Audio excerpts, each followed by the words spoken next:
Hi guys, কি খবৰ আপোনালোকৰ? আজি আমি কণীৰ এখন চব্জি বনাম বুলি ভাবিছোঁ। ইয়াতে কি লাগে চাওঁ আহকচোন। বিলাহী ডাঙৰ দুটা মই কাটি লৈছোঁ দীঘল দীঘলকৈ। দুটা সৰু পিঁয়াজ সৰু সৰুকৈ কাটি লৈছোঁ। আদা, ৰহুন, জ্বলা আৰু 3টা কণী। দুটা আলু মই দীঘল দীঘলকৈ পাতল পাতলকৈ কাটি লৈছোঁ। এতিয়া কণীত মই অলপ নিমখ দি দিছোঁ, হালধি গুড়ি। এতিয়া ভালকৈ মই কণীবোৰ মিহলাই ল'ম। এতিয়া কেৰাহীত অলপ তেল দি লৈছোঁ কণীবোৰ ভাজিবৰ কাৰণে। তেলটো ভালকৈ গৰম হ'ব দিছোঁ। এতিয়া মই 3টা কণী গুলি লৈছিলোঁ, এতিয়া দি দিম। কণীবোৰ অলপ ভালকৈ ভাজিব লাগিব, যাতে কণীৰ গোন্ধটো নাহে। কাঢ়াকৈ ভাজিম কণীবোৰ, ভালকৈ ৰঙচীয়া হ'ব দিম। মই এনেকৈ ৰঙচীয়া কৰি লৈছোঁ কণীবোৰ। এতিয়া মই কেৰাহীত পাঁচফোৰণ দি দিছোঁ। পাঁচফোৰণ অলপ ভজা হোৱাৰ পিছতে মই এতিয়া পিঁয়াজ দি দিলোঁ। পিঁয়াজবোৰ অলপ লৰাই দিছোঁ।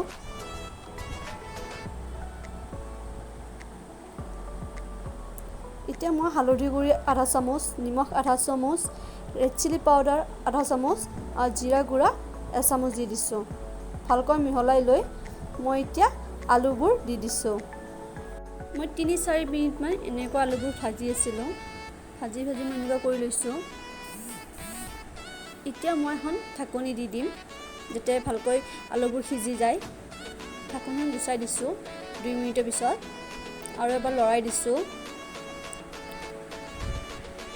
এনেকৈ বাৰে বাৰে লৰাই দি আছোঁ।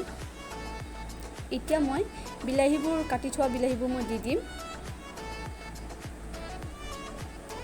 বিলাহীবোৰ মই 5-6 মিনিটমান এনেকৈ ভাজি থাকিম, কাৰণ বিলাহীবোৰ গলি যাব লাগিব। যেনে ডাঙৰ ডাঙৰকৈ কাটি লৈছোঁ। বিলাহীবোৰ ভাজি থাকিব দিম 5-4 মিনিটমান। ঢাকনিখন দি দিছোঁ। এতিয়া মই ঢাকনিখন গুচাই দিছোঁ। বিলাহীবোৰ অলপ আধা সিজাৰ দৰে হৈ গৈছে। বিলাহীবোৰ এনেকৈ মিলাই থাকিব লাগিব, যাতে বিলাহীবোৰ সিজি যায় পূৰা ভালকৈ। এতিয়া মই আদা, ৰহুন আৰু জ্বলা পেষ্টবোৰ দি দিছোঁ। মই 10 মিনিটমান এনেকৈ ভাজি থাকিম, কাৰণ আদা, ৰহুনৰ জ্বলা এটা গোন্ধ এটা থাকে, তো সেইটো কাৰণে মই 10 মিনিটমান এনেকৈ ভাজি থাকিম। এনেকৈ বাৰে বাৰে মই লৰাই দি আছোঁ। এতিয়া মই এখন ঢাকনি দি দিম। ঢাকনিখন গুচাই দিছোঁ। এয়া ভালকৈ সিজি গৈছে বিলাহীবোৰ, আলুবোৰ। এতিয়া মই ভাজা কণীবোৰ দি দিছোঁ।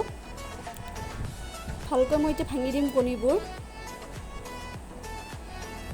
যাতে ভালকৈ মিক্স হৈ যায় আলু আৰু বিলাহীৰ লগত। এনেকৈ মই লৰাই থাকিম, কাৰণ কণীবোৰ ভালকৈ গুড়া হৈ যাব লাগিব, তেতিয়াহে ভাল লাগিব।